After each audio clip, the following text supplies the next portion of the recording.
Grand headline में आपका स्वागत है। मैं हूं आपके साथ सुहेल किदवई और हमेशा की तरह हमारे साथ हैं ग्रैंड न्यूज़ के संपादक कमलेश जी। और भैया चर्चा शुरू करें उसके पहले आइए अपन हेडलाइन आपके लिए ज़रूरी क्यों है, हेडलाइन को लोग देखना पसंद क्यों करते हैं, उसके पीछे कारण है। साहित्य, पत्रकारिता, राजनीति और तमाम जो अपने प्रदेश, देश और अपने शहर के बारे में जो जानकारी रखना चाहते हैं, समय नहीं रहता, हेडिंग पढ़ के वो लोग चले जाते हैं। ऐसे लोगों को बैठे बैठे आपको सारी जानकारियाँ ग्रैंड हेडलाइन न्यूज़ दे देता है। इसको शुरू करने के पीछे भैया का यही कमलेश जी का उद्देश्य जो था वो यही था कि लोगों को हम एक ऐसी सुविधा दिलाएं कि जो बैठकर टीवी में और अपने देश प्रदेश की समस्याओं से उनको छपी खबरों पे चर्चा करके कम से कम एक कहना चाहिए कि उसके बारे में जानकारी हासिल कर लें, क्या हो रहा क्या नहीं हो रहा। ये है ग्रैंड हेडलाइन का मेन मकसद। तो आइए शुरू करते हैं अखबारों की सुर्खियों से। रायपुर, बस्तर, सरगुजा के निकाय नहीं दे पा रहे ग्रेजुएटी, शासन ने माना, छवि हो रही है धूमिल। बिलासपुर के सकरी में आवास न्याय योजना सम्मेलन में राहुल गांधी ने कहा है, केंद्र में कांग्रेस की सरकार बनी तो कराएंगे जातिगत जनगणना। नर्सरी की दी जानकारी, हॉकी खिलाड़ियों ने मांगा नांदगांव के लिए नया टर्फ। छत्तीसगढ़ में बासपा गोंडवाना गणतंत्र पार्टी में गठबंधन सीटों का बंटवारा भी, ये भी खबर है। अन्ना द्रमुक ने भाजपा से 4 साल पुरानी दोस्ती तोड़ी। मध्य प्रदेश विधानसभा चुनाव में ताल ठोकेंगे नरेंद्र तोमर, प्रहलाद पटेल और फग्गन सिंह कुलस्ते, ये दिल्ली से खबर है। दूसरे अखबार ने जगह दी है हेडलाइन में, बारिश में उखड़ जाती हैं सड़कें क्योंकि पानी निकासी का सिस्टम नहीं। प्रमुख न्यूज़ बनाई है उसने। बिलासपुर में आवास सम्मेलन में कांग्रेस सांसद का केंद्र सरकार पर वार। ओबीसी मुद्दे पर दिखावा करते हैं पीएम, हम करवाएंगे जाति जनगणना। राहुल लगभग बिलासपुर प्रवास पर लगभग सभी अखबारों ने इसको सुर्खियां बनाई हैं। घमंडिया गठबंधन ने डर से महिला बिल पर वोट दिया, ये मोदी जी का कहना है।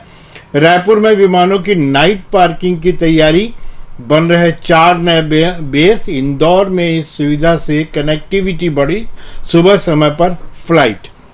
ब्रिटेन के लेस्टर में भारत विरोधी हिंसा में 22 पाकिस्तानी दोषी। भैया सबसे पहले जो खबर है जो सारे अखबारों ने छापा उसको अपन ले लेते हैं। बिलासपुर में आए थे राहुल गांधी, उन्होंने कहा हमारी सरकार अगर केंद्र में बनी तो जातिगत जनगणना करवाएंगे। जातिगत जनगणना एक मुद्दा हो गया है लेकर के। कांग्रेस आरोप लगाती है कि भाजपा कराना नहीं चाहती और राहुल गांधी ये भी कहते हैं कि हमने जो कराई थी जनगणना उसको सार्वजनिक नहीं किया जा रहा है। देखिए, इस मामले को लेकर राजनीति तेज हो गई है क्योंकि जो आंकड़े आते हैं वो आंकड़े पिछड़े वर्ग का 50% से ऊपर आता है कि किसी भी राज्य में 50% से ऊपर पिछड़े वर्ग की संख्या है। बाकी सबको अलग अलग कर लिया जाता है कि सवर्ण कितने हैं, तो मुस्लिम कितने हैं, आदिवासी कितने हैं, अनुसूचित जाति के लोग कितने हैं। तो उसमें एक साथ अगर देखा जाता है पिछड़े वर्ग की संख्या ज़्यादा दिखाई देती है। बिहार में इसकी शुरुआत हुई। बिहार में राज्य सरकार ने तय कर लिया कि जातिगत जनगणना वो कराएंगे और उसमें आगे बढ़े। फिर हाई कोर्ट से होकर के सुप्रीम कोर्ट तक वो मामला गया। रोक लगाने की बात भी कही गई। फिर सरकार ने अपनी तरफ से अपनी एडामेंसी दिखाई कि नहीं हम इस पर करेंगे। ये सारी चीज़ों के बीच अब कांग्रेस ने भी इसको कहना शुरू कर दिया है। उत्तर प्रदेश में या दूसरे राज्यों से भी ये मांग उठने लगी है जो पिछड़े वर्ग के नेता हैं कि हमको इसकी गणना करा लेनी चाहिए, क्योंकि उसी पे आधारित है उनकी पूरी की पूरी राजनीति जी। वो जातिगत और इसके आधार पर ही वो राजनीति किया करते हैं, तो उनको लगता है कि इससे हमको फायदा होगा। और एक बात जो काशीराम कहा करते थे, बहुजन समाज पार्टी के संस्थापक, कि जिसकी जितनी संख्या भारी उतनी उसकी भागीदारी, ये एक स्लोगन था उनका। तो उनका कथन सीधा सीधा था कि भाई जितने ज़्यादा संख्या जिसकी जितनी ज़्यादा है उस आधार पे अगर उसकी सत्ता में भागीदारी होगी तो सत्ता संतुलन बना रहेगा और सामाजिक जो ताना बाना है जिसको एक व्यवस्था के तहत या कुव्यवस्था के तहत छिन्न भिन्न कर दिया गया था, पुनः स्थापित हो जाएगी। इस तरह की सोच उनकी है।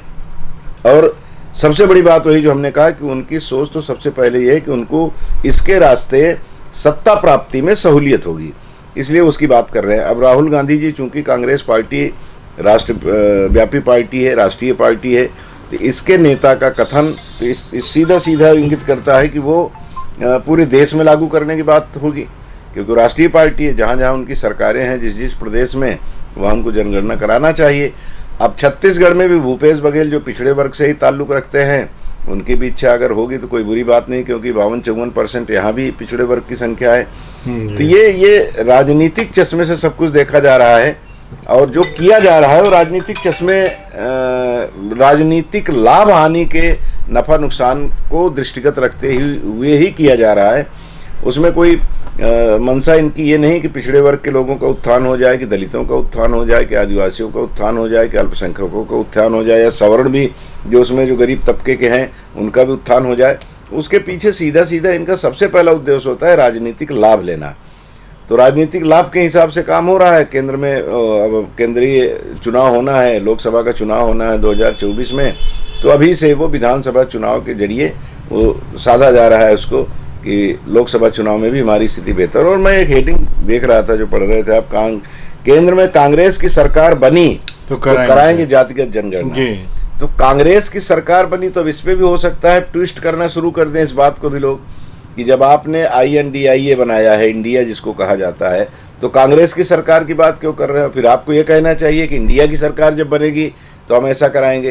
तो कांग्रेस को भी मालूम है कि आज की तारीख में वो इतना सबल नहीं होने वाली है कि वो सरकार बना लेगी। लेकिन जो चुनाव लड़ता है, वो जो परिहास में मैं कहा करता हूँ ना, कि जो लोग चुनाव लड़ते हैं उनको पता होता है कि मेरी बीवी भी मेरे कहने पर वोट नहीं देगी, फिर भी वो कहता मैं जीत रहा हूँ, सबकी जमानत जब्त करा लूंगा। तो ये तो बड़े लोग हैं, इनका भी वो कार्यकर्ताओं को थोड़ा सा बुस्टअप होते हैं, वो उनका मनोबल बढ़ता है, उनको लगता है कि नहीं हम जीत जाएंगे। तो इस भाव से अपना भाव उनके भाव के साथ मिला करके उनको उत्साहित करने के लिए सब कहा जाता है। तो ये जातिगत जनगणना वाली बात जो आपने कही, ये सीधी सी बात है, इसमें राजनीति तो है ही, लेकिन अगर ऐसा हो जाता है तो कोई बुराई की भी बात नहीं है। इसलिए कि सही बात है कि आप जिनको आरक्षण दे रहे हो उनकी क्या हकीकत में इतनी संख्या है जितना उनको आरक्षण दिया जा रहा है, वो भी उससे पता लग जाएगा।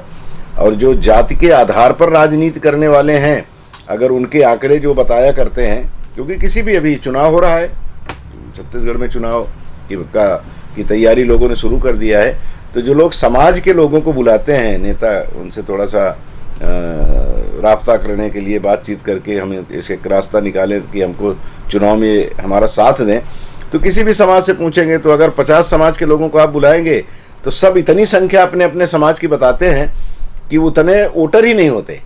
वो लोकसभा में उतने वोटर नहीं होंगे जितना विधानसभा का बता देते हैं। 8-10 लाख 15 लाख आंकड़ा पहुंच जाता है उनका। यानी हर व्यक्ति ये कहता है कि जिस समाज का मैं अध्यक्ष हूँ, जिस समाज की रहनुमाई मैं कर रहा हूँ, उस समाज की संख्या इतनी है कि अगर ये समाज आपके साथ खड़ा हो जाएगा तो आप ऐसे ही चुनाव जीत जाओगे। सब ये कहने की कोशिश करते हैं। तो राजनेता भी जानते हैं कि हमको बेवकूफ़ बनाने की कोशिश हो रही है, उनके पास भी आंकड़े होते हैं, लेकिन वो आंकड़े में वो सामने नहीं करते क्योंकि उनका वोट लेना है उनको। तो सच को जानते हुए भी स्वीकार नहीं करना उनकी मजबूरी होती है। तो अगर उसकी गणना सही आ जाएगी तो फिर किसी को कुछ कहने की जरूरत ही नहीं पड़ेगी, सब तो आंकड़े सामने होंगे। कोई फिर गाल बजाएगा तो तुरंत निकाल के दिखा रहे यार हंसते हुए कि देखो यार आपका, आप बोलते हो कि आपके यहाँ 50,000 लोग हैं और हकीकत में तो 5,000-7,000 ही आ रहा है आपका आंकड़ा जो जनगणना हुई है। तो वो एक जानकारी लोगों के पास होगी। और उस तरफ अगर राज्य सरकारें आगे बढ़ती हैं या केंद्र सरकार अपनी तरफ से प्रयास करता है तो कोई बुरा नहीं है, क्योंकि हमारे आरक्षण नहीं होता तो फिर उसकी कोई बात ही नहीं थी। जी बिल्कुल। और इसी खबर से जुड़ी मैं कुछ 1-2 क्वेश्चन और लेता हूँ भैया कि सबसे बड़ी बात राहुल गांधी जो ये बोल रहे हैं कि 90 सचिव हैं जो उसमें से पांच की तीन इस तरह से उन्होंने कहा था लोकसभा में जो उन्होंने कहा ओबीसी के नंबर 1। जी। दूसरा सवाल मेरा ये है कि प्रधानमंत्री नरेंद्र मोदी जी ने ये कहा है कि कांग्रेस ने बेमन से महिला आरक्षण बिल को पास किया है, वोट दिया है, इनकी मंशा नहीं है, ये आरोप लगाया था। नंबर 2। नंबर 3 ये है कि अब बिल तो पास हो गया है, जाहिर है कि वो नहीं कर सकते थे। उन्होंने ये कहा, कांग्रेस ने ये कहा कि महिलाओं को आरक्षण जो ओबीसी वगैरह उसका आरक्षण भी वो मिला। मैं जानना ये चाहता हूँ, दो चीजें भी है, मैं अपने दर्शकों से भी हमारे ये बात जानना चाहते हैं। क्या कांग्रेस जो ये उठा रही है प्रश्न कि महिला आरक्षण बिल पास हो गया, उसमें ओबीसी का क्या, इसका क्या, उसका क्या, उसमें महिलाओं में वोटिंग में जो है चुनाव में कितना क्या फर्क पड़ सकता है? नंबर 2। नंबर 3 दूसरी बात मैं ये इसमें जानना चाहता हूँ कि ये मुद्दा क्या लेकर के वाकई लोग सीरियस है, अपन जनता की नहीं बिल्कुल बिल्कुल सीरियस है, विशेष करके महिलाएं सीरियस है, और वो महिलाएं ज्यादा सीरियस हैं जो राजनीति में दखल रखती हैं या राजनीति में रुचि रखती हैं। जिन लोगों ने एक बार भी सत्ता के नज़दीक पहुंच करके उसका सुख भोगा है या उसका आनंद लिया है या उसकी लाभ हानि का उन्होंने मूल्यांकन किया है, तो उनमें उत्साह है, होना भी चाहिए। क्योंकि आपको अगर आरक्षण की व्यवस्था की जा रही है तो 33% अगर आरक्षण होता है तो स्वाभाविक है विधानसभा लोकसभा में आपको 33 सीट भरना है महिलाओं से। तो वो महिलाएं जो उसके योग्य अपने आप को मानती हैं और हैं, उनको खुशी है कि हमारी संख्या वहाँ बढ़ेगी, हमको अवसर मिलेगा। मैं अगर रामकली नहीं जीतेगी तो शिवकली जीतेगी, शिवकली नहीं जीतेगी तो कुसुम जीतेगी, मतलब कोई ना कोई महिला वहाँ पहुँचेगी। और जो महिला वहाँ पहुँचेगी तो महिलाओं के हक में, महिलाओं के अधिकार की बात करने का वहाँ पे एक प्लेटफार्म है जहाँ वो अपनी बात रखेंगी और विवश करेंगी सरकारों को कि आप महिलाओं के हित में जो निर्णय लेना चाहिए वो नहीं ले रहे हैं तो आपको लेना पड़ेगा। ये दबाव तो बनेगा उनके ऊपर। अब ये अलग बात है कि अब जो आपने कहा कि वो कह रहे हैं कि वो करना नहीं चाहते थे, नरेंद्र मोदी या केंद्र की सरकार नहीं करना चाहती थी, हमारे दबाव में किया गया, तो ये तो देखिए राजनीति है, सभी ये चाह रहे हैं। क्योंकि अगर किसी को किसी तरह का उससे विरोध था तो लोकसभा और राज्यसभा में दिखाई देता। सिर्फ 2 सांसद, वो भी ओवैसी के जो 2 सांसद थे, वो स्वयं और एक उनके और मित्र, ये 2 लोगों ने लोकसभा में उसका विरोध किया। राज्यसभा में तो भी विरोध नहीं हुआ क्योंकि उनके लोग राज्यसभा में थे ही नहीं। तो सीधी सी बात है कि सारे के सारे लोगों ने जो अपने सहमति की मुहर लगाई है, उसके पीछे उनका भी ये मानना है कि महिलाओं को जो लाभ दिया जाएगा आरक्षण के जरिए, उस लाभ का लाभ हमें भी मिलना चाहिए पार्टी के हिसाब से चुनाव में। तो इसलिए वो सब उसमें हामी भर रहे हैं। तो सीधी सी बात है कि कोई ये थोड़े कहेगा कि नहीं भाजपा ने किया, या भाजपा थोड़े कहेगी कि इसकी शुरुआत तो राजीव गांधी जी ने कर दी थी। वो सब यही कहेंगे कि हमारे अंदर ही पाकीज़गी थी, महिलाओं को लेकर के पवित्रता थी, उनके हक के लिए हमारे मन में ही पवित्र भाव थे, इसलिए हम इसको लेके आए, हमने इसको सपोर्ट किया। तो ये तो सबके लिए हो गया। जैसे वो कहा जाता है ना कि जब 77 में सरकार बनी जनता पार्टी की, तो जितने बड़े लीडर थे उनको सबको ये लगा कि भाई राजनारायण जी को लगा कि मैंने तो इंदिरा गांधी को हराया तो मैं ही प्रधानमंत्री बनूंगा, किसी को लगा कि मैं इस सूबे की रहनुमाई कर रहा था जनता पार्टी की, तो यहाँ हमने इतनी सीटें लाई तो यहाँ से हमारा अधिकार बनता है, हमें प्रधानमंत्री बनना चाहिए। और अंततः मुरारजी भाई बने और 27 महीने में उनकी सबने टांग खींच करके लपेट के फेंक दिया। सबको ये लगा कि यार मैं इस लायक था, मैंने ही तो इसको सब कुछ इसमें किया। और प्रधानमंत्री कोई और बन गया, गृह मंत्री कोई और बन गया, सेकंड और फर्स्ट पोजीशन में हमको रहना था। तो ये चीज़ें होती हैं। और फिर वो उस टकराहट में वही जो बोलते हैं ना, सांड की लड़ाई में बाढ़ की बर्बादी, तो वो वहाँ पे हुआ। लेकिन यहाँ तो ये कानून बन रहा है, वहाँ तो सत्ता की बात थी, यहाँ कानून बन रहा है और इस कानून का लाभ महिलाओं को मिले और महिलाओं को लाभ जो मिलेगा उसका लाभ हमारी पार्टी को मिले, इसके लिए सब लोग लार टपकाए घूम रहे हैं और घूमना भी चाहिए। अभी अलग बात है कि कौन किसका महिलाओं का के दिलो दिमाग में बात डालने में सफल होगा कि भाई मेरी भूमिका इसमें सबसे ज्यादा थी, तो जो ये सफल हो जाएगा उसको लाभ मिलेगा उसका ज्यादा। जी बिल्कुल। इसी में एक छोटा सा आपसे टेक चाहूंगा भैया, वो ये कि ये लोगों का कहना है, ये राजनीतिक जो कांग्रेस से जुड़े लोग हैं उनका आरोप है ये जी कि चुनाव को देखते हुए लाया गया। दरअसल ये लागू अभी नहीं होगा, उसके लिए बहुत समय लगेगा। एक छोटा सा हाँ ठीक है, उसमें 2029 में लागू होगा। उसमें बात आई कि जनगणना और परिसीमन होना है, तो परिसीमन में जनगणना में ये पता लग जाएगा कि कहाँ महिलाओं की संख्या ज़्यादा है, किस जाति के लोग ज़्यादा हैं। वो तो दोनों चीज़ें उसमें जुड़ी हुई हैं। और परिसीमन में यह है कि कुछ लोकसभा सीटें बढ़नी हैं, क्योंकि जब इसकी विभाजन किया गया था कि ये लोकसभा कहाँ से कहाँ तक होगी, और देश में जितनी भी लोकसभाएं बनाई गई, तो अब उसकी संख्या के आधार पर उनको प्रतिनिधित्व दिया गया था। संख्या बढ़ गई है, स्वाभाविक है कि जिस समय हुआ होगा, मान लीजिए उस समय 60 करोड़ की आबादी थी, तो आज हम 1.5 करोड़ पहुंच गए हैं। जी जी, तो 150 करोड़ पहुंच गए। तो इसमें लोकसभा में हमारे प्रतिनिधि ज़्यादा हों, इसीलिए नई जो अभी भवन बना है, संसद भवन, उसमें लगभग 850 सांसदों के बैठने की व्यवस्था है। जी। पहले वाले में कम थी। जी। तो वो उसको देखते हुए ही बढ़ाई गई है उसकी संख्या, कि इन फ्यूचर आपको बढ़ाना ही पड़ेगा लोकसभा की सीटें। तो परिसीमन जब होगा तो उसमें यह भी देखा जाएगा कि भाई कौन सी जगह ऐसी है जो महिलाओं के लिए सुरक्षित है, 15 साल के लिए आरक्षण होना है। तो वो सारी चीज़ें उसमें स्पष्ट हो जाएंगी कि इनकी संख्या कहाँ ज़्यादा है, इनके लिए सुरक्षित सीटें कौन सी होंगी। इसका सबका आकलन करके 2029 में उसको लागू करेंगे। अब ठीक है कि इसमें राजनीति भी हो रही है। लोग कह रहे हैं कि ये टालने वाली बात है, आपको करना था तो अभी क्यों नहीं कर दिए, आप विधानसभा में भी लागू कर देते, लोकसभा में भी लागू कर देते चुनाव में। तो उसका सीधे सीधे दिखता है कि आपके मन में पवित्रता है, आप चाहते हैं कि ये हो। आपने तो किंतु परंतु लेकिन के साथ लगा दिया है। तो उन दोनों पक्षों का सही है कहना। उनका कहना है कि भाई हम इसको पुख्ता करना चाहते हैं कानूनी रूप से, कि कल को इस पर कोई किसी को आपत्ति ना हो कि आपने ऐसी जगह पे महिलाओं के लिए आरक्षित कर दिया जहां उचित नहीं था।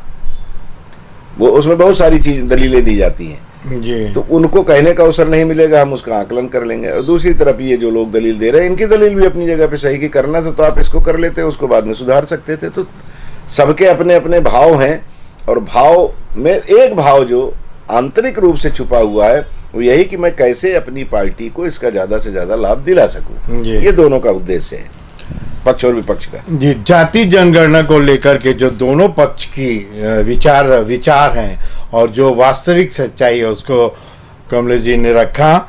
दरअसल हेडलाइन, ग्रैंड हेडलाइन जो है ये सुबह का हमारा कार्यक्रम, वो ज़्यादा समय का नहीं होता है, लेकिन जब कमलेश जी बैठते हैं तो ऐसा लगता है कि आपके मन में जो सवाल, हम भी घूमते हैं और भी लोग घूमते हैं, आपके मन में जो सवाल उठते हैं वो पूछ लिया जाए।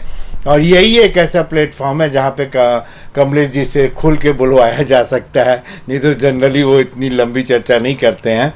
मैं एक जनता के सरोकार का एक सवाल आपसे ले रहा हूँ, वो इससे थोड़ा सा हट के लेकिन चर्चा में बहुत है। INIA, इंडिया गठबंधन जो है, क्या वो सफल होगा? सीट बंटवारे को लेकर के क्या इनमें तनातनी नहीं होगी? और अगर मान लीजिए सपोज अगर ये आ भी गया इंडिया गठबंधन, तो प्रधानमंत्री को लेकर के क्या उसमें कौन बनेगा, कैसा लेगा? एक छोटी सी पार्टी में इतनी बगावत हो जाती है, इतने बड़े गठबंधन में। एक कमेंट्स आपका चाहूंगा जो लोग, वो तो मैंने पहले ही कहा ना, जैसे उदाहरण दिया मैं 77 में जनता पार्टी का जब शासन आया था तो उस समय वही स्थिति बनी थी, यहाँ भी वही बनती है स्थिति। क्योंकि गठबंधन जब ज़्यादा लोगों का हो जाता है और कोई एक ज़्यादा पावरफुल होता दिखता है तो दूसरे लोग उसकी टांग खींचना शुरू कर देते हैं। गठबंधन जहाँ भी जिस पार्टी का हुआ, आप उदाहरण के लिए ले सकते हो नीतीश कुमार का और भारतीय जनता पार्टी का गठबंधन बिहार में, अकाली दल का भारतीय जनता पार्टी का गठबंधन पंजाब में, या कांग्रेस ने कई जगह गठबंधन किया, उत्तर प्रदेश में किया। अभी एक खबर है, उसको पढ़ोगे आप तो आएगा, उसमें गोगपा और गठबंधन छत्तीसगढ़ में होने वाला है। तो ये सारी चीजें जो भी गठबंधन करता है वो फौरी तौर पर उसका लाभ लेकर, और लाभ वो चाहता है कि मेरी पार्टी को ही मिले। गठबंधन में वो लाभ अपनी पार्टी के लिए लेना चाहता है, और दूसरा दल अगर उसमें उससे ऊपर उठने लगता है तो उसको लगता है कि मेरे कार्यकर्ता उसकी तरफ न चले जाएं, इसलिए वो छटपटाने लगता है। फिर वो उसका दूसरा कोई तरीका निकालता है कि हमारे ही बने रहें, इसलिए वो कुछ न कुछ हरकतें ऐसी करता है। तो वो टकराहट की स्थिति पैदा हो जाती है। ममता बनर्जी ने बोला कि हम कांग्रेस को 2 सीट से ज्यादा नहीं देंगे। वही कह रहे हैं कि उसमें बहुत सारी दिक्कतें आएंगी। और जो आपने कहा कि कौन इसमें प्रधानमंत्री बनेगा, क्या होगा, तो प्रयास में रामचरितमानस में कथा आती है ना सीता जी के स्वयंवर का, तो उसमें सब लोगों ने अपनी अपनी तरफ से धनुष उठाने की कोशिश की, शर्त के अनुसार कि जो उठाएगा तोड़ देगा इसको, उसके साथ माता सीता का विवाह होगा। जब नहीं तोड़ पाए तो सब के सब इकट्ठा होकर के तय किए कि चलो हम इकट्ठा होकर के उठाएंगे। तो 10,000 लोग इकट्ठा धनुष को उठाने दौड़े। तो अगर वो सबके सब उठा के उसको धनुष को तोड़ भी लेते तो सीता जी तो विवाह एक से करती। बिल्कुल। तो फिर उनमें तय हुआ कि हम 10,000 लोग फिर आपस में लड़ेंगे, और लड़ने के बाद जो एक बचेगा अकेला, वो सीता जी उसके गले में जयमाल डालेंगे। तो वो स्थिति यहाँ भी होती है। लेकिन अब चूंकि गठबंधन का जमाना आ गया है, तो गठबंधन धर्म को ये राजनेता भी समझते हैं। उनको पता है कि अगर हम लड़ लेंगे तो अगली बार फिर वही जिसको मात देने के लिए हम इकट्ठा हुए हैं फिर वो हावी होगा। तो इसलिए कुछ न कुछ कंप्रोमाइज वो करने लगे हैं। अब इसमें भी उनको कंप्रोमाइज करना पड़ेगा, क्योंकि कंप्रोमाइज नहीं करेंगे तो फिर वही होगा कि आ जाएगा फिर शेर जिसके डर में इकट्ठा हो रहे हैं। तो ये सारी स्थितियां बनेगी तो उनको भी कुछ न कुछ अकल आएगी, और वो अपने स्वार्थ को छोड़ करके, अपने पार्टी के स्वार्थ को छोड़ करके गठबंधन का जो धर्म है, जो इकट्ठा होकर के लोग एक संयुक्त मसौदा तैयार करते हैं कि सबका, सभी पार्टियों के जो प्रमुख अंश हैं उनके घोषणा पत्र के या उनकी सोच के, उनके आइडियोलॉजी के, उसको सबको एक करके फिर एक गुलदस्ता तैयार करते हैं और सोचते हैं कि सब लोग इसका 5 साल तक आनंद भी ले, पार्टी को भी अपने बढ़ाएं और सामने वाले को जिसको रोकने के लिए हम इकट्ठा हुए हैं उसको भी रोक ले। तो वो तो त्याग इनको करना ही पड़ेगा, नहीं तो फिर वो इंडिया का INDIA जो अलग अलग लिखा रहता है वैसे अलग अलग दिखाई भी देंगे। राह आसान नहीं है अगर माना जाए तो ये इंडिया गठबंधन में अभी जो होने वाला है। बहरहाल आते हैं अगली खबर पर। छत्तीसगढ़ में प्रमुख खबर भी है ये। छत्तीसगढ़ में बसपा और गोंडवाना गणतंत्र पार्टी में गठबंधन, सीटों का बंटवारा भी। नहीं, वो तो वही जो मैं कहा ना, इसके पहले भी कल भी हम लोगों ने चर्चा में बात कही थी कि अजीत जोगी के साथ, अजीत जोगी की जो पार्टी है उसके साथ बसपा ने समझौता किया था और कुछ दिन बाद ही किनारे हो लिए। उत्तर प्रदेश में बसपा ने सपा के साथ समझौता किया था, कुछ दिन में किनारे कर लिए अपने आप को।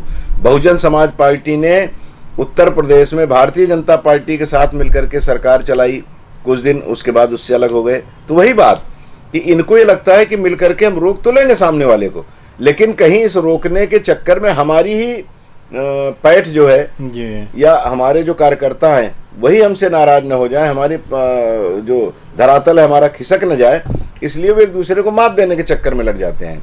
तो यहाँ भी जो कोशिश बहुजन समाज पार्टी की मायावती जी कर रही हैं सुप्रीमो, वो सीधी सी बात है गोंडवाना गणतंत्र पार्टी का प्रभुत्व। तब देखिए पहले वाली स्थिति नहीं है उनकी भी। हीरा सिंह मरकाम जी एक ऐसा चेहरा थे कि जिनको देख करके आदिवासी उनकी तरफ चले आते थे, और वो छत्तीसगढ़ से ज्यादा वो ताकतवर हो गए थे मध्य प्रदेश में, मंडला क्षेत्र में, छिंदवाड़ा क्षेत्र में काफी सीटें उनके पास थी और कई जगह वो दूसरी पोजीशन में थे। अब चूंकि उनका स्वर्गवास हो गया तो उनके सुपुत्र उनकी कुर्सी संभाले, लेकिन जो बाप में था वो बेटे में नहीं है, बेटे में नहीं। तो बावजूद इसके उनका प्रयास यही होगा कि जो आदिवासी समाज के लोग गोंडवाना गणतंत्र पार्टी से जुड़े हुए हैं वो हमारी तरफ आएंगे, और जो उनका वोट बैंक है जिसको मानते हैं कि हमारा वोट बैंक है, हालांकि वोट बैंक अब आज की तारीख में कोई किसी का होता नहीं, सब अपने अपने हिसाब से चलते हैं, अनुसूचित जाति का। उनको लगता है कि वो और आदिवासी मिल करके अगर हम चुनाव लड़ेंगे तो कई सीटों को हम प्रभावित करेंगे और उसका लाभ हमको मिलेगा। तो वो मायावती के बारे में तो गोपा को भी पता है कि चुनाव के कुछ दिन बाद इनके साथ हमारा जो गठबंधन वो समाप्त हो जाएगा, लेकिन उनको भी लग रहा है कि चलो ठीक है, बसपा का हमको कुछ लाभ मिल जाएगा तो हमारी भी ताकत बढ़ेगी। दोनों अपनी ताकत बढ़ाने के लिए एक दूसरे की ताकत बाद में कमजोर करेंगे, फौरी तौर पर तो लड़ ही रहे हैं साथ में। लेकिन कमलेश जी, ये कितने सीटों पर प्रभाव डाल सकते हैं? फिर भी एक अगर आकलन बोले तो कितनी नहीं, बहुत सीटों पे नहीं। देखिए, गोंडवाना गणतंत्र पार्टी का वजूद आप बिलासपुर संभाग में पा सकते हैं, थोड़ा सा रायपुर संभाग में कुछ इलाके में इनका है। जो बस्तर संभाग है, पुराना बस्तर संभाग, उसमें इनकी कहीं कोई बहुत दखल नहीं है जी, क्योंकि वहाँ के जो आदिवासी हैं उनके बीच में गोंडवाना गणतंत्र पार्टी की पैठ इसलिए ज़्यादा नहीं हो पाई कि वहाँ पे वो ऑलरेडी नक्सल प्रभावित जो क्षेत्र है वहाँ पे उनकी पैठ है, वहाँ भारतीय जनता पार्टी के, कांग्रेस की पैठ है, और नक्सलियों का साथ जिसको परोक्ष रूप से मिल जाता है या जिसके मामले में वो खामोश हो जाते हैं, उनके प्रति थोड़ी सी नरमी दिखा देते हैं, उनके लोग ज़्यादा जीत के आते हैं। तो गोंडवाना गणतंत्र पार्टी का ये इलाका, जैसे मंडला जुड़ा हुआ है बिलासपुर संभाग से, केवची वगैरह से आप उधर जाइए तो वही बालाघाट वाला इलाका आ जाता है। तो यहाँ पे गोंडवाना गणतंत्र पार्टी की बेहतर स्थिति है, और अनुसूचित जाति के लोग जो हैं वो जंगलों में नहीं उतने, आदिवासी क्षेत्र में उतने नहीं है जितने मैदानी क्षेत्र में है। जी।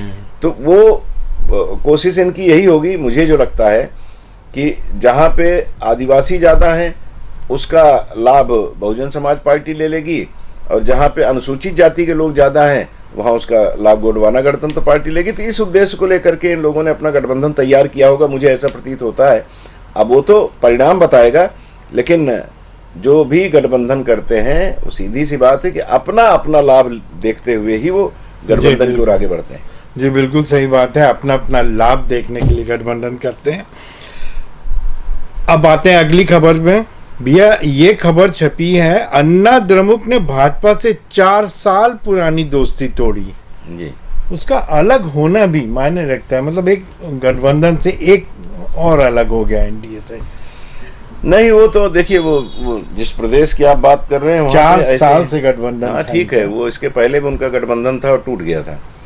तो ये गठबंधन इनका ऐसे चलता टूटता रहता है। और अन्ना द्रमुक या AIDMK ये लोगों का उनकी जो आइडियोलॉजी है वो भारतीय जनता पार्टी से मेल नहीं खाती। लेकिन वो होता है ना कि डूबते हुए को तिनके का सहारा। तो भारतीय जनता पार्टी साउथ में कर्नाटक को छोड़ दे तो साउथ में उसकी डूबते हुई नैया है उसकी, वहाँ नाव उसकी थी ही नहीं। वो तो बीच में अपना पतवार लेके किसी की नाव पर बैठ जाते हैं। तो वो वहाँ ये कोशिश उनकी है कि चलो यहाँ पे तो कम से कम अपना वजूद बना लें।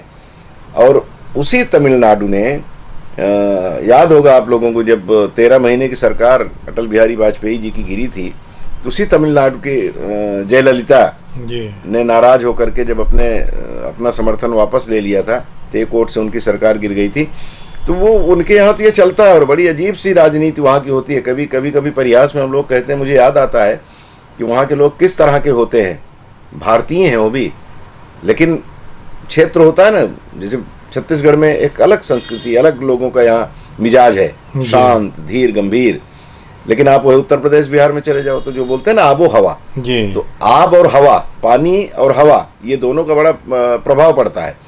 तो वहाँ की आबो हवा ऐसी है कि वहाँ के लोग तो ऐसे हैं कि कभी भी उनको जब ये लगता है कि नहीं ये तो हमारा कोई रिश्तेदार कहीं परेशान होता तो सीधा बोलते हैं सरकार गिरा दूंगा।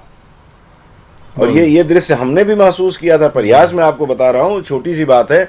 एक केबल ऑपरेटर था गेवरा में, उसका संबंध था साउथ के एक अकेले, मैं नाम उनका भूलता हूँ, वो काला गमछा रखते थे, लुंगी धोती तो वहाँ का है ही, लुंगी और शर्ट, अकेले अपनी पार्टी के सांसद थे। उन्होंने धमकी दी थी कि मैं सरकार गिरा दूंगा अटल बिहारी वाजपेयी की अगर हमारे उस केबल ऑपरेटर को, हमारे रिश्तेदार है, आप लोगों ने तंग किया। तो CGM मेरे से बोला कि भाई हम अपने खदान का उत्पादन देखें कि आप लोगों की केबल देखें। उस समय केबल में मैं थोड़ा सा रुचि लेता था क्योंकि न्यूज उसी के जरिए चलती थी, कोई दिक्कत आती थी तो केबल ऑपरेटर हमारी मदद लेते थे। तो मैं उनसे बात किया तो बोले भाई बताइए ये 500 कनेक्शन, और इसके लिए इस ऑपरेटर का कोई रिश्तेदार जो साउथ में सांसद है वो पत्र लिख के, उसकी कॉपी भी हमें दिखाए थे, दिए नहीं थे दिखाए थे, जिसमें उसने धमकी दी थी कि मैं सरकार गिरा दूंगा अगर हमारे आदमी को आप तंग करोगे। तो इस तरह की मनोवृत्ति और मनोभाव लोगों का है। खैर वो सब जगह की बात होती है। कुल मिलाकर वहाँ जो गठबंधन बन और टूट रहा है, अभी चुनाव के समय में तो आया राम गया राम तो खूब चलेगा। अभी ये कोई नई बात नहीं है, ये अभी और बढ़ेगा। जी बिल्कुल ठीक है। आते हैं अगली खबर पे। अब मध्य प्रदेश विधानसभा चुनाव में ताल ठोकेंगे नरेंद्र तोमर, प्रहलाद पटेल और फग्गन सिंह कुलस्ते। ये दिल्ली की खबर। हाँ ठीक है। ये देखिए पिछली बार जो हमारे यहाँ, मैं छत्तीसगढ़ की बात कर लूँ, छत्तीसगढ़ में पिछली बार जब चुनाव हुआ था 2018 में, तो उस समय यही हुआ था कि कांग्रेस के जितने लीडर हैं उस सबको मैदान में उतार दिया गया था जी। और मतलब उसमें सत्यनारायण शर्मा जी भी, उसमें चरणदास महंत जी भी, जितने ताम्रध्वज साहू, स्वयं भूपेश बघेल, TS सिंहदेव, जितने प्रमुख नेता हैं, सबको ये कहा गया कि आप पूरे प्रदेश का दौरा करने के नाम पर आप चुनाव से बाहर मत रहिए, बल्कि आप भी चुनाव लड़िए और इसमें से फिर कोई मुख्यमंत्री बनेगा। और स्थिति ऐसी बन गई कि सारे मुख्यमंत्री पद के दावेदार चुनाव जीत गए। और फिर उसमें मुख्यमंत्री के चयन के लिए कितना केंद्र सरकार को, केंद्रीय नेतृत्व को कांग्रेस के कवायद करनी पड़ी थी, किसी छिपा नहीं है। और अंततः फिर 2 बचे तो दोनों में 2.5 साल की बात आ गई। तो उसको लेकर के भूपेश बघेल और सिंहदेव के बीच में पूरा लगभग 2-2.5 साल तक क्या क्या चला है बताने की जरूरत नहीं, सबको स्मरण है। तो वो वहाँ पे मध्य प्रदेश में भी यही हो रहा है कि जो बड़े नेता हैं क्योंकि वहाँ भी स्थिति बहुत अच्छी नहीं है भारतीय जनता पार्टी की। वहाँ एंटी इनकम्बेंसी की बात आ रही है। कमलनाथ को कुछ दिन बाद जो पदच्युत कर दिया गया था, तो उनके प्रति लोगों के मन में एक हमदर्दी का भाव है। और जो कांग्रेस छोड़ करके भारतीय जनता पार्टी में आ गए थे, सिंधिया खानदान से जो अच्छे ताल्लुकात जिनके हैं, उन लोगों को लेकर के वहाँ आक्रोश भी लोगों के मन में है। तो ऐसी स्थिति में वहाँ एक एक सीट पर संघर्ष होना है। तो स्वाभाविक है कि जो बड़े नेता चुनाव लड़ते हैं तो उनके हारने की संभावनाएं जरा कम रहती हैं, क्योंकि उनका एक बड़ा ओरा रहता है, बड़ा आभा मंडल रहता है, तो चुनाव जीत जाते हैं। तो ये सोच करके भी भारतीय जनता पार्टी, मुझे ऐसा लगता है कि सारे प्रमुख नेताओं को वहाँ मैदान में उतार रही है। और फिर वही होगा कि जब आप चुनाव जीतेंगे तो उसके बाद फिर तय होगा कि भाई मुख्यमंत्री कौन होगा। शिवराज सिंह चौहान का चेहरा तो अभी है, लेकिन हो सकता है कि ऊपर से कहा गया हो कि नहीं, अभी इस बार हम बदल सकते हैं। उनको कह रहे होंगे कि तुम ही रहोगे, और बाकी लोगों को बोल रहे हैं कि बदल सकते हैं, इसलिए पूरी ताकत लगा दो, अपना पैसा भी खर्चा करो, अपनी ताकत लगाओ, अपने क्षेत्र में नहीं पास पड़ोस की सीटों को भी जिताओ, ताकि आपके फेवर के ज़्यादा विधायक रहे और आपके मुख्यमंत्री बनने की राह प्रशस्त हो। तो ऐसा सबको नेता, बड़े नेता यही करते हैं, सबको अलग अलग बैठा करके उनको समझा देते हैं कि नहीं नहीं तुम्हारे लिए। अब जब सारे जीत के आ जाएंगे तो हो सकता है अगर वो सरकार बनाने की स्थिति वहाँ हो तो उस जैसी छत्तीसगढ़ में स्थिति बनी थी वैसी स्थिति उनकी भी होगी। हालांकि अभी सरकार बनाएंगे ये कहना ही जरा कठिन है। जी जी। तो ये मैं कोरबा की खबरों पे आऊँ, स्थानीय समाचार पे आऊँ जी, आपसे एक और चाहूँगा। मन ही नहीं मानता, ऐसा लगता है कि ये बात कर लो वो बात कर लो जी। राजस्थान की थोड़ी सी बात करूँगा मैं कि गहलोत सरकार, गहलोत जी और वसुंधरा राजे के बीच में जो गठबंधन हो रहा है, भाजपा से दूरियां हो रही हैं, इसमें कुछ सच्चाई नजर आती है? नहीं, कोई गठबंधन नहीं हो सकता इनके बीच में। इसलिए नहीं हो सकता कि एक दूसरे को जीवन भर गाली दिए है, मतलब एक दूसरे के की आइडियोलॉजी के विरुद्ध इन लोगों ने बातें की है। तो भाजपा की अपनी एक नीति है, काम करने की शैली है, कांग्रेस की अलग है। अब चूंकि चुनाव के समय ये सब बातें होना बिल्कुल कोई बड़ी बात नहीं है, वो चलता है, क्योंकि गहलोत जी भी अब 5 साल सरकार उन्होंने चला लिया और वहाँ उनका जो सचिन पायलट के साथ विवाद चल रहा है, सचिन पायलट तो खुल करके उनके विरोध में आंदोलन पर बैठ गए थे। तो ऐसी स्थिति में अगर वो सचिन पायलट को तो पटा नहीं पाएंगे, इसलिए कि वो युवा हैं अभी और उनके मन में वो भाव तो है कि हमको किस तरह से बेइज्जत किया गया था और वो कैसे मुख्यमंत्री के दावेदार होते हुए मुख्यमंत्री पद से हटा दिए गए, फिर वो वहाँ पे उप मुख्यमंत्री रहे, उससे भी उनको रिजाइन दिलवा दिया गया या दे दिया उन्होंने, प्रधान भी नहीं बन पाए अपने प्रदेश के। तो उनको मैसेज देने के लिए कि तुम अगर नाराज रहोगे तो हो सकता है वसुंधरा राजे हमारी मदद कर दें। तो गहलोत जी अपना निशाना साध रहे हैं। अब वसुंधरा जी चूंकि वो वहाँ मुख्यमंत्री रहे और उनका धीरे धीरे उनकी छवि अब ऐसी नहीं रह गई जो पहले थी। लोग राजस्थान से जो ताल्लुक़ रखते हैं, राजनीति वहाँ की राजनीतिक गतिविधियों पर नज़र रखते हैं, उन लोगों को विश्लेषण पढ़ने को और सुनने को जब मिलता है तो यही लगता है कि अब वसुंधरा राजे जी चुक गई नेता है वहाँ। ये तो कहा तो ये भी जाता आरोप लगाता कि भाजपा ने खुद हाशिए पे लगा दिया। हाँ ठीक है, वो तो चलते ही राजनीति में, वो चलते हैं। कोई और किसी और को सामने लाना होता तो पहले वाले का कद छोटा किया जाता है जी। तो हो सकता है वसुंधरा राजे भी कि मैं अगर मेरी सरकार नहीं बनने दोगे या मुझे मुख्यमंत्री के रूप में वहां प्रस्तुत नहीं करोगे तो मैं गहलोत के साथ मिलकर के तुम्हारा बेड़ा गर्क कर दूंगी। ये होता है राजनीति में, जैसे यहाँ हुआ था 15 साल जो भारतीय जनता पार्टी का शासन यहाँ रहा, अजीत जोगी उसमें बड़ी भूमिका निभाते थे। वो अपने ही शासनकाल में 2003 में तो हम लोग आकाश चैनल में तो बहुत कुछ देखते भी थे, सुनते थे। उनके किचन कैबिनेट में जो लोग शामिल रहते थे वो भी कभी कभी वो बातें बताते थे, जब एक आध पैग ले ले तो वो उनको बोलते थे कि भाई कुछ लोगों को तो ये जानबूझ करके हरवा रहे हैं, 10-12 लोगों को तो हरवाने में पूरी ताकत लगा दिया था उन्होंने। वही अगर जीत गए होते तो उनकी सरकार फिर से बन जाती। अभी भी यही कहा जा रहा है कि अगर उसी तरह का इतिहास भूपेश बघेल जी दोहराएंगे तो इनकी भी वही स्थिति बनेगी। ये तो स्पष्ट राजनीतिक समझ रखने वालों का तो स्पष्ट मानना है। तो जो राजस्थान में हो रहा है वो भी वैसे ही हो रहा है। वो राजनीति में होती है ना ब्लैकमेलिंग, जिसको हम कहा करते हैं कि अगर आप मेरे साथ ये नहीं करोगे तो मैं ये करूंगा। अच्छा, अपने नहीं बोलेंगे, अपने कार्यकर्ताओं से कहलवा देंगे जी। नहीं तो फिर हमारी बिरादरी तो है ही इस मामले में नारद वाली भूमिका में तो रहती है कि धीरे से कान में फूंक दिए कि ऐसा मैं कर सकती हूँ, मेरा नाम मत डालना, खबर लगा दो सूत्रों के आधार पर। बिल्कुल, तो ये दोनों करते हैं, गहलोत भी कर रहे हैं, वसुंधरा राजे भी कर रहे हैं, सचिन भी कर रहे हैं, और दूसरे भारतीय जनता पार्टी के लोग जो वसुंधरा राजे को कहीं न कहीं चैलेंज दे रहे होंगे या जिनसे वसुंधरा राजे को खतरा होगा, या जो वसुंधरा राजे को अपना प्रतिद्वंदी मान रहे होंगे कि इनके कारण मेरी अगर सरकार बनाने की स्थिति बनी तो मुख्यमंत्री पद खतरे में पड़ सकता है, तो वो लोग भी अपनी तरफ से ये सब चाले चल रहे होंगे और थोड़ा संदिग्ध बना दो इनको। ये सब कुछ अभी राजनीति में, वो राजनीति है भाई, वो सारी नीति राज के लिए होती है और उसमें फिर कूटनीति भी आ जाती है। ये सब कूटनीति अभी चली जा रही है। तो हमने देश में जो चर्चाएं चल रही हैं, देश में जो सवाल उठ रहे हैं, जो आप सुनते हैं, टीवी में देखते हैं, अखबारों में पढ़ते हैं, उन पे हमने चर्चा की। लगभग हर विषय को हमने छूने की कोशिश की। तो अब आते हैं स्थानीय समाचारों पर। कोरबा समाचार में आते हैं। एक अखबार ने हेडलाइन लगाई है, आग लगने की घटना के बाद टीपी नगर कॉम्प्लेक्स भवन दिख रहा खंडहर जैसा, निगम नहीं ले रहा है सुध। कभी यहाँ रौनक हुआ करती थी, उस ये खबर छपी है। अब 6 अक्टूबर तक रद्द रहेगी Gevra road Raipur MEMU passenger. एक खबर है, हथियार लेकर घूम रहे थे 3 बदमाश, भेजा गया जेल। 8,000 कर्मी को पुरानी पेंशन बहाली का इंतजार। गलत तरीके से राशि निकाली कटघोरा, बीईओ से मांगा जवाब। खदान में घुसे भू विस्थापितों ने खनन फेस पर पहुंचकर बंद कराया काम।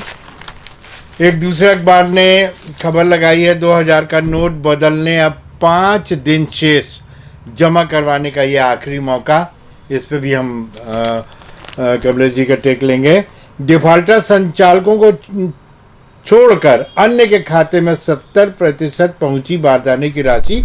हेरा फेरी, 84 पीडीएस संचालक ब्लैक लिस्टेड, राशि जमा कराने वालों को ही मिल रही राहत। हाथियों के झुंड ने चेतक को दिखाया बाहर का रास्ता। जो एक हाथी घूम रहा था, कई लोगों की 4 की जान ले ली थी, उसको हाथियों के झुंड से मिलाने की कोशिश की जा रही थी भैया, लेकिन उसको झुंड ने बाहर निकाल दिया। मवेशियों ने रौंदी फसल, नाराज किसानों ने छुरी नगर पंचायत के सामने किया प्रदर्शन। गाज गिरने व नाले में डूबने से 2 लोगों की मौत। ईएमटी की सूझबूझ से 108 में गूंजी किलकारी। ये सब नगर समाचार में, कोरबा समाचारों में भी है। लेकिन मैं जो मुद्दे छूना चाहता हूँ, जो लोगों के बीच में अभी चर्चा का विषय है, वो ये है कि एक भाजपा पार्षद भूख हड़ताल पे बैठे हुए हैं जी, और उनका मानना है, उनका कहना यह है कि उनके वार्ड को नजरअंदाज किया जा रहा है। जी जी जी, क्या इसको बोले, चुनावी वो भी होता है। और देखिए, ये बहुत सीधी सी बात है, आप कोरबा की बात नहीं, पूरे छत्तीसगढ़ में या ये कहें ना कि पूरे देश में इस तरह का दृश्य दिखाई देता है कि जो अपोजिट के, जो विपक्षी पार्टी के पार्षद होते हैं या विधायक होते हैं, थोड़ा सा उनके प्रति लोगों के मन में ये भाव तो रहता है, विशेष करके सत्ताधारी दल के, कि हम इनको बहुत ज़्यादा, इनका काम अगर हम इनके इलाके में करवा देंगे तो अगली बार हमारा प्रत्याशी वहाँ से चुनाव नहीं जीतेगा। इसके पीछे सीधा सीधा उनका नजरिया रहता है जी। और अगर ज़्यादा ताकत इनको मिल गई तो फिर हो सकता है कि हमको ही, आज जो पार्षद है कल हो सकता है विधायक बनने की बात करने लगे, वो सांसद बनने की बात करने लगे। क्योंकि ऐसे बहुत सारे लोग हैं जो पहले पार्षद रहे, फिर बढ़ते बढ़ते मुख्यमंत्री और केंद्रीय मंत्री तक पहुँचे हैं। बहुत सारे उनके नाम लिए जा सकते हैं। तो उनकी ताकत को कमज़ोर करने के लिए, उनकी व्यक्तिगत ताकत और उनकी पार्टी की ताकत को कम करने के लिए ये सत्ता पक्ष के लोग हमेशा करते हैं। भारतीय जनता पार्टी भी करती है, कांग्रेस भी करती है, दूसरे दल भी करते हैं। आप दूसरे प्रदेशों में जो वहाँ स्थानीय क्षेत्रीय दल हैं वो भी वही करते हैं। वो राष्ट्रीय दल के लोगों के जो प्रतिनिधि वहाँ चुने गए होते हैं, उनके साथ वही भेदभाव का उनका बर्ताव होता है। कारण वही है कि ताकतवर न बन जाए। दूसरी चीज़ ये भी होती है कई जगह कि अच्छा, यहाँ के लोगों ने हमको वोट नहीं दिया तो चलो ठीक है, इनको बिल्कुल, इनके यहाँ काम बिल्कुल किसी भी कीमत पे नहीं होने देना है। पार्षद को, भले वो पार्षद को लेकर के वो नाराजगी उनके मन में नहीं रहती है, विधायक को लेकर के, मतदाताओं को लेकर के उनके मन में नाराजगी रहती है। दोनों में अंतर है। एक जगह वो पार्षद या विधायक से नाराज हो गए, सांसद से नाराज हो गए, तो उसको व्यक्तिगत तौर पे उसको आहत करने की कोशिश करेंगे। दूसरी तरफ मतदाताओं से जो नाराजगी रहती है वो भी दिखाई देती है। जैसे कोरबा में ही कुछ वार्ड ऐसे हैं, कुछ जगह ऐसी है जहाँ के लोग बार बार इस बात को कहते हैं, देखो हमने इस पार्टी को वोट नहीं दिया, इस पार्टी के लोगों को जिताया, तो जब सरकार बदलती है यानी स्थानीय निकाय में, तो वहाँ सीधी सी बात है कि उसका लाभ हमको नहीं मिल पाता, उसका नुकसान हमको झेलना पड़ता है। फिर भी हो जाता है भाई, कहीं निर्दलीय को जिता देते हैं।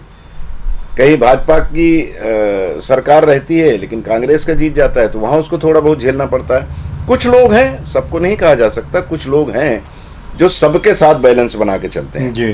कि भाई ठीक है, वो जरूरी नहीं कि सारे के सारे लोग हमारी पार्टी को समर्थन देंगे। कुछ विपक्षी पार्टियों के साथ भी जो लोग गए हैं वो भी हमारे देश के, हमारे क्षेत्र के लोग हैं, तो हमको उनका सहयोग करना चाहिए। इस तरह का भी भाव लोगों का दिखाई देता है, लेकिन अधिकतर वो मन में लोगों के रहता है, आखिर वो भी तो हमारे आपके बीच से गए हैं।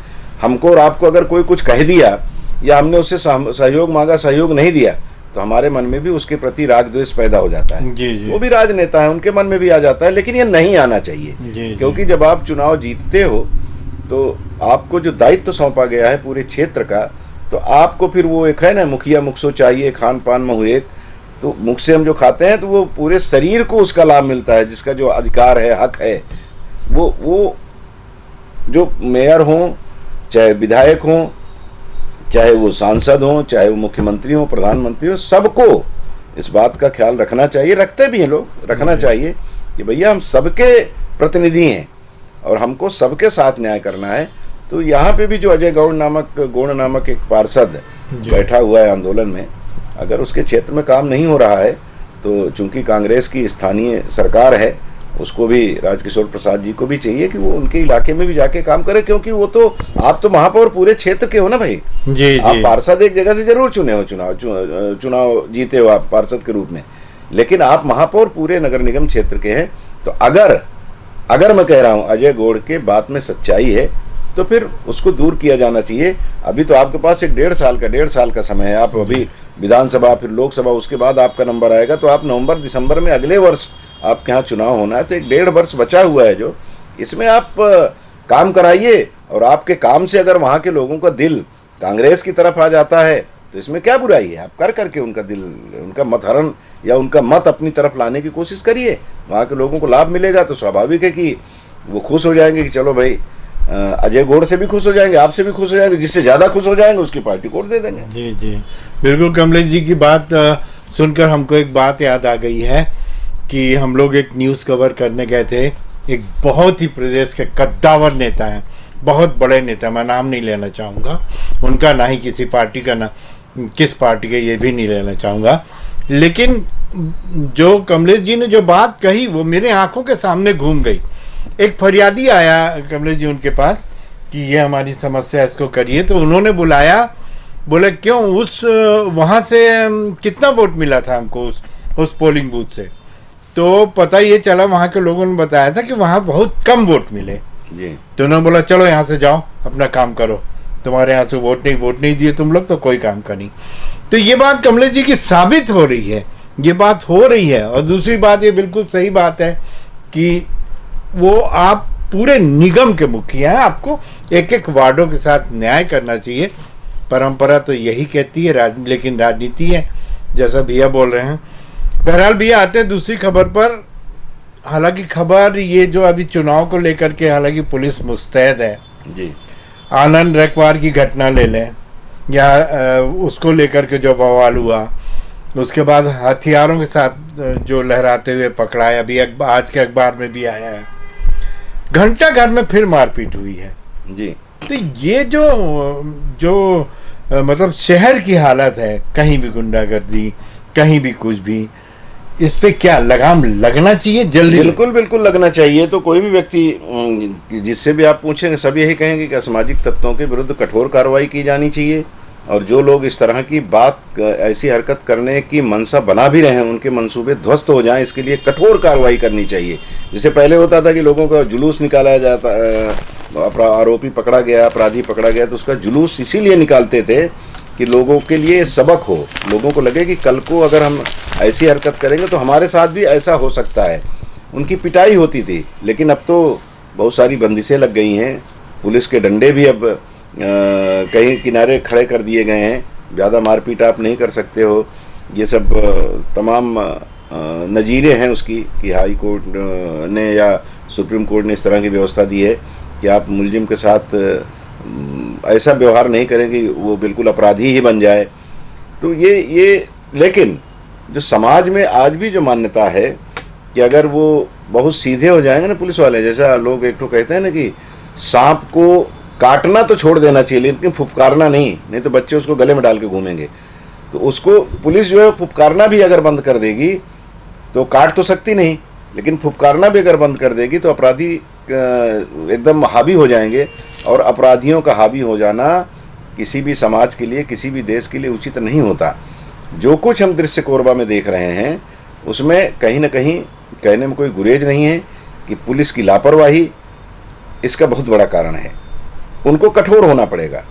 जो ऐसा कृत्य करने वाले लोग हैं उनके विरुद्ध कठोरतम कार्रवाई होगी तो भय पैदा होगा, और उनके साथ अगर हम थोड़ी सी भी मुलायमियत बरतेंगे तो उनके हौसले बुलंद होते हैं। तो फिर उनको देख करके दूसरे लोग भी, कल जो घंटा घर में हुआ, मुझे पता लगा, कल हमारे एक रिपोर्टर ने जानकारी दी उसी समय जब घटना हुई थी कि यहाँ पे ऐसा ऐसा हुआ है, और एक ऐसे दो पक्षों में जो विवाद हुआ उसमें एक पक्ष तो ऐसा है कि इसके पहले वो करीब मुझे याद आता है कि लगभग 1.5-2 वर्ष पहले हमारी एक कैमरामैन से विवाद कर लिया था उसने। वो खबर बनाने गया था तो उससे करने लगा, बोले मेरा क्यों चेहरा आप कैमरे में कैद कर रहे हो? तो बोले भाई मैं अपना काम कर रहा हूँ, आपको क्या दिक्कत है?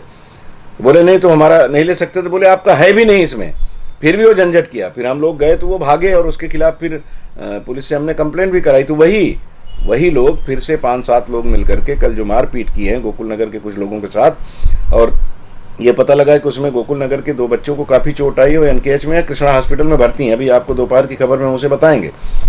तो जो ऐसा पहले उन्होंने किया और पुलिस ने थोड़ी सी जो कठोरता बरती जानी चाहिए नहीं बरते, तो फिर उसके बाद इस तरह की घटना कोई हो गई। और बीच में भी वो पता लगा, तो जब एक बार कोई बात आती है ना तो उसके पीछे जो लोगों का ये रहता है कि भाई हम भय बस नहीं कह रहे थे, या परिस्थितियाँ ऐसी थी कि हम कहने में संकोच कर रहे थे, आज वो कहने लगे हैं कि नहीं ये तो इसके पहले भी कई घटनाएं कर चुके हैं।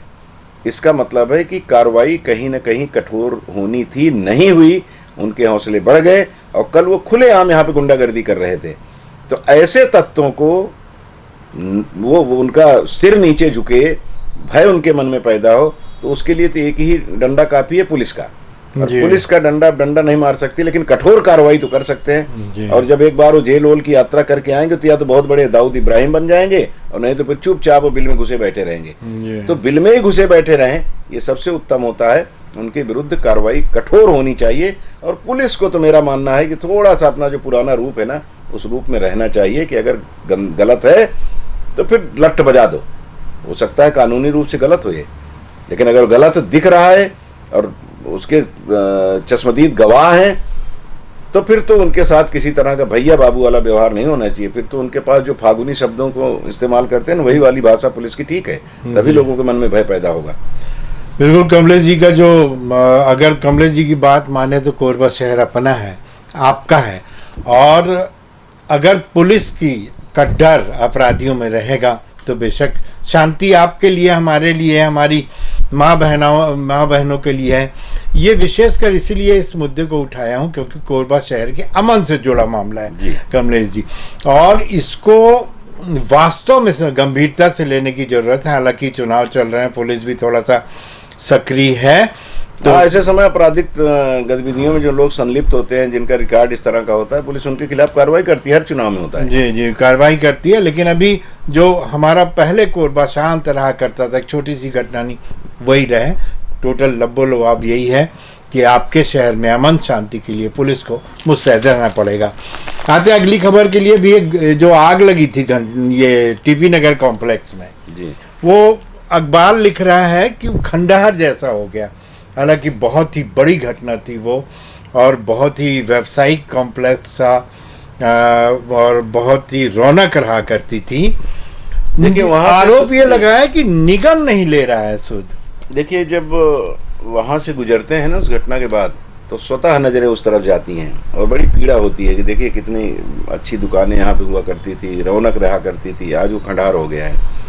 नगर निगम को जो वहाँ पे व्यवस्था करनी चाहिए, वो मैंने तो इस पर सवाल भी उठाया था कि आप जब आग लगी थी तो उस समय मौके पे हम लोग भी काफ़ी देर तक थे, तो वहाँ जब लोगों से बात हो रही थी जो उसके जानकार हैं, जो सिविल इंजीनियर हैं या जो बिल्डिंग बनाने में अपनी भूमिका निभाते ठेकेदार वगैरह, उनका कहना था कि इस बिल्डिंग में कोई दम नहीं रह गया है, इसको तोड़ करके यहाँ नई बिल्डिंग बनाने की आवश्यकता होगी। लेकिन फिर बाद में पता लगा कि नहीं, वो तो निगम ने उसका अपनी तरफ से जांच कराया और ये पाया कि नहीं, ऐसी स्थिति नहीं, इसका जीर्णोद्धार करके यहाँ पे फिर से दुकानें खोली जा सकती हैं। तो खैर वो तकनीकी पहलू है, उस पर अपन तो बहुत नहीं कह सकते, और उन्होंने जांच करके उनको बना करके वहाँ काम करने का अधिकार दिया है, तो निश्चित है कि उसमें ठीक ठाक होगी बिल्डिंग, इसलिए दिए। अब उस पर आते हैं अपन की आग लगी उस दिन की जो घटना थी, उस घटना में यही पाया गया था कि या इस तरह की घटनाएं हम अक्सर देखते हैं, वो दिल्ली बम्बई में हो या छत्तीसगढ़ के किसी हिस्से में हो या देश के किसी हिस्से में हो, आग जब लगती है तो उसके बाद हमारा सबसे पहला ध्यान कहाँ जाता है कि दमकलों को बुलाया जाए। वहाँ हम फ़ोन करते हैं, मोबाइल करते हैं, अपने अपने जो अप्रोचेज होते हैं उसका इस्तेमाल करते हैं, पहुँच का इस्तेमाल करते हैं कि भाई ज़रा जल्दी आ जाए। लेकिन स्थिति कई बार ऐसी बनती है कि आग जब अपना काम कर ली होती है तब दमकल पहुँचती है। हम आपसे बात कर रहे हैं, कई बार देखें बिजली का व्यवधान आता है, तो हमारे पास एक बड़ा एक डीजे जिसको बोलते हैं वो था, उसमें आग लगी। 1 घंटे के बाद दमकल वहाँ पहुँची, तब तक वो कबाड़ा हो चुका था, पूरा जल के खाक हो गया था। आसपास दहशत की स्थिति थी क्योंकि काफ़ी बड़ा था और लपटें उसकी कम से कम 20 मीटर ऊपर तक जा रही थी, 20-25 फीट तक, मीटर नहीं 20-25 फीट तक। तो ये स्थिति यहाँ भी थी। उस दिन भी जब आग लगी तो छोटी सी एक आग चिंगारी दिखाई दी थी साहेब कलेक्शन के नीचे, और फिर देखते देखते देखते देखते ऐसा हो गया कि जैसे लगे कि वो लंका दहन का दृश्य हम देख रहे हैं। रामानंद सागर ने जो दिखाया था उसमें, जी बड़ी मतलब बड़ी आग लगी। बड़ा देख करके भय पैदा हो रहा था, दूर खड़े हुए लोग भी तपिश महसूस कर रहे थे। तो ये दमकल का जो दमकल विभाग हैं या दमकलों का काम जो देखने वाला विभाग है या जिनके ऊपर जिम्मेदारी है नगर निगम के पास, तो यहाँ तो ऐसे ही है, कभी नगर सेना का तो कभी बालकों का तो कभी कहीं का, ये हर जगह के दृश्य मतलब आप विजुलाइज कर सकते हैं, हर जगह ऐसे ही दृश्य है।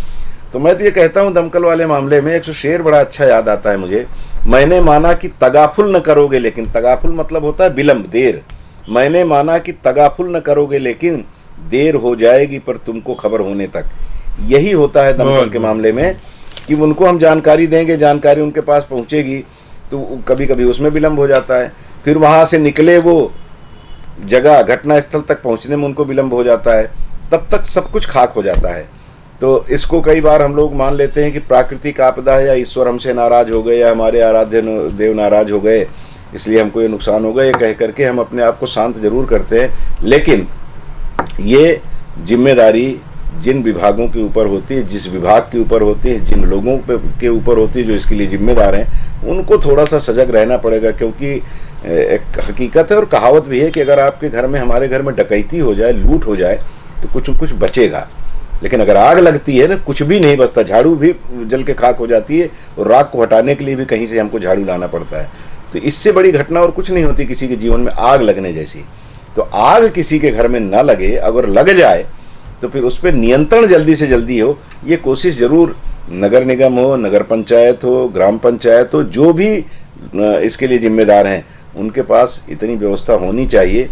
क्योंकि अब हम बिजली पे इतने सुहेला, हमारा जीवन बिजली पे आधारित हो गया है, निर्भर हो गया है कि हम हर चीज उसी से जोड़ करके चलते हैं। मतलब ऐसा लगता है कि कई बार कि हो सकता है कि आने वाले दिनों में हम लोग तो नहीं, हमारी संतति देखे कि हमको हाथ उठाने की भी जरूरत न पड़े, वो भी यंत्रवत आपके मुंह में सब कुछ डालेगा, और पूछने की भी कुछ ऐसी व्यवस्था हो जाएगी। जिस तरह से हम आगे बढ़ रहे हैं, तो ऐसा दृश्य अगर आएगा सामने तो कोई बड़ी बात नहीं है। तो हमको जितना हमारा उपयोग, बिजली का उपयोग बढ़ रहा है, उतना ही इसके प्रति हमको सतर्क रहने की जरूरत है, और उतना ही जिन विभागों को ये जिम्मेदारी दी जाती है वो भी सतर्क रहें तो ज़्यादा बेहतर होगा। अगर आपने कमलेश जी की बात को गौर से सुना होगा तो बात सही भी है। कोरबा इतना बड़ा नहीं है कि जो सुरक्षा के उपकरण है, दमकल वगैरह, उसको आने में इतनी देर लगे, बहुत जल्दी पहुंच सकते हैं। इसी से खबर एक हमको याद आई, हमारे यहाँ के रिपोर्टर पवन तिवारी ने कवर किया था। हालांकि थोड़ा सा पुरानी है ये खबर, लेकिन ये जो पार्किंग के लिए बाईपास रोड के पास जो लाखों की, करोड़ों की लागत से बिल्डिंग बनाई गई है जी, उसको असामाजिक तत्वों ने अड्डा बना लिया है। निगम ने उसमें पैसा तो खर्च कर दिया, लेकिन बिल्डिंग अभी भी जो की तो पड़ी हुई है। उस पर चाहूँगा कि तो इसमें क्या है, लगता है आपका कि निगम उसको सफल नहीं कर सका या अधिकारियों का? हमारे यहाँ एक खनिज न्यास मद है, DMF जिसको अंग्रेजी में बोलते हैं, उसके पैसे का कई बार खूब दुरुपयोग भी हुआ है, सदुपयोग भी हुआ है। ऐसा नहीं है कि सब दुरुपयोग ही हुआ है। जैसे आप बुधवारी बाजार में देखेंगे तो ओवरब्रिज बनाया गया है। अब सब्जी खरीदने जो जाता है वो अमूमन ये माना जाता है कि 50 साल से ऊपर के लोग होते हैं कि चलो भाई सब्जी खरीद के ले आए, युवक कम होते हैं। अब वो बुजुर्ग उसके ऊपर चढ़ के उतरेगा, ये संभव नहीं लगता, क्योंकि उतना ऊपर चढ़ के उतरना झोला लेकर के ये संभव नहीं। उस तरफ आपने पार्किंग दे दी और ये कहा कि कल्पना क्या होता है कि यहाँ के जो हमारे जनप्रतिनिधि हैं, महापौर वगैरह या अधिकारी, वो जाते हैं दूसरे देशों में घूमने, वहाँ की उन्नति देखने के लिए, वहाँ के कामकाज को देखने के लिए, वो देख करके आते हैं तो वो कोशिश करते हैं कि हमारे यहाँ भी हो ऐसा, या देश के और दूसरे शहरों में जाकर के देख के आए तो उनको लगा कि हमको हमारे यहाँ भी होना चाहिए। तो उसमें दोनों उद्देश्य रहता है कि एक तो उसकी पूर्ति हो जाती है और उसके बाद फिर कमीशन खोरी वो हावी रहती है। वैसे ही वो वहाँ पे जो बहुमंजिली इमारत बनाई गई, ये कहा गया कि पावर हाउस रोड पे रश ज़्यादा होता है, विशेष करके त्योहार के वक्त, तो लोग अपनी गाड़ी वहाँ खड़ी करें और वहाँ से फिर उनको बैटरी वाला एक ऑटो रिक्शा होगा, वो नॉमिनल चार्ज लेगा और वहाँ से लेकर के आपको वो मुरारका पेट्रोल पंप तक या आगे तक आपको पहुँचाएगा। इस तरह की व्यवस्था की जाएगी। वो कुछ हुआ नहीं, बिल्डिंग बन गई, उसमें जिसको जितना कमीशन खाना था वो खा लिया, जितना पैसा लगना था लग गया। अब वो बिल्डिंग, ये कहा जाता है कि कई बार भेजते हैं कैमरा हम लोग, लेकिन वो ऐसा दृश्य मिलता नहीं, क्योंकि हो सकता है वो दूर से ही अपना व्यवस्था ऐसी करते रहें कि हाँ देखो वहाँ जुआ खाना, जुआ खेलने वालों का, शराब पीने वालों का, अय्याशी करने वालों को अड्डा बन गया है। तो उस पर कई बार ये भी बात आई कि नहीं, उसमें तो हम कोई अस्पताल खुलवाएं या उसको हम किसी को प्राइवेट में दे दें लीज पे, ये सब बातें हुई, लेकिन अभी तक सिर्फ बातें ही हुई हैं। काफी लंबा समय हो गया उस पे उसका उपयोग अभी तक शुरू नहीं हुआ है। जबकि जिस जगह पे है वाकई वो कोरबा का हार्ट है, वहाँ जो भी चीज़ें चालू की जाएंगी वो फायदेमंद ही है। और अगर आप उसको पार्किंग के रूप में भी इस्तेमाल करते हैं और वो व्यवस्थाएं जो पहले बताई गई थी, तो कोई संदेह नहीं है इसमें कि उसका लाभ लोगों को मिलेगा। अभी जैसे अभी सीजन आ रहा है, पितृपक्ष के बाद नवरात्रि, फिर उसके बाद दशहरा, दीपावली, ये सब एक क्रम चलेगा। अभी गणेश पूजा, विश्वकर्मा पूजा का तो हम देख ही रहे। तो इस समय भीड़ बहुत बढ़ जाती है और वहाँ कोई अगर कार घुस गई तो उसका निकलना बड़ा मुश्किल हो जाता है। फिर छोटी गाड़ियों के लिए भी असुविधा होती है आने जाने में। तो अगर आप उसका इस्तेमाल जो कह करके आपने बनवाया था उस रूप में करते हैं तो निश्चित वहाँ के व्यापारियों को, ग्राहकों को, सबको उसका लाभ मिलेगा। तो आप या तो उसके लिए इस्तेमाल कर लें या फिर आप उसको किसी को दे दें, उससे किराया है, बिल्डिंग तो कम से कम सुरक्षित बची रहेगी, इतना पैसा लगा है। और नहीं तो फिर वो जिनके हवाले परोक्ष रूप से आपने हवाले ही कर दिया, आप उस पर ध्यान नहीं दे रहे हैं, तो जो लोग उसका इस्तेमाल कर रहे हैं असामाजिक, वो धीरे धीरे इतना अपशकुन हो जाएगा, अपशकुन वाला इलाका वो, कि वहाँ कोई शरीफ आदमी जाने में भी भयभीत होगा। जी बिल्कुल ठीक बोल रहे हैं। ये जो भवन की बात चल रही है, ये कोरबा बाईपास से जब जाते हैं आप, तो वहाँ पे जो पार्किंग के लिए सोनालिया ज्वेलर से दरी रोड की ओर जब बढ़ते हैं तब अक्सर आपने देखा होगा नवरात्रि के वक्त, दीपावली के वक्त इतना रश हो जाता है गाड़ियों का। जैसा कि भैया ने बताया, वो कई बार ये स्थिति हो जाती है कि गाड़ी निकालना घंटों घंटों लग जाते हैं। इसलिए खास करके उसको हमने छेड़ा, हमारे यहाँ के रिपोर्टर पवन तिवारी ने इसको कवर किया था। खबर छोटी समझें आप, लेकिन है बहुत बड़ी। बहरहाल भैया, बस एक छोटा सा टेक और जी ख़त्म करूँगा। ये है खबर, 2000 का नोट बदलने अब 5 दिन शेष, जमा करवाने का आखिरी मौका। सही है कि ये वो तो पहले घोषित कर दिया था, जिस समय इसके अनाउंस हुआ था कि 2000 के नोट अब चलन से बाहर, लेकिन होने वाले हैं। कोई समय नहीं, समय उसी समय निर्धारित कर दिया गया था, सितंबर आखिरी तारीख। इसलिए लोग हड़बड़ाहट नहीं। पहले जब उन्होंने 500 और 1000 का नोट बंद किया था, सीधा 8 बजे आया और आदेश हो गया कि 12 बजे के बाद ये टेंडर में नहीं रहेंगे, चलन में नहीं रहेंगे।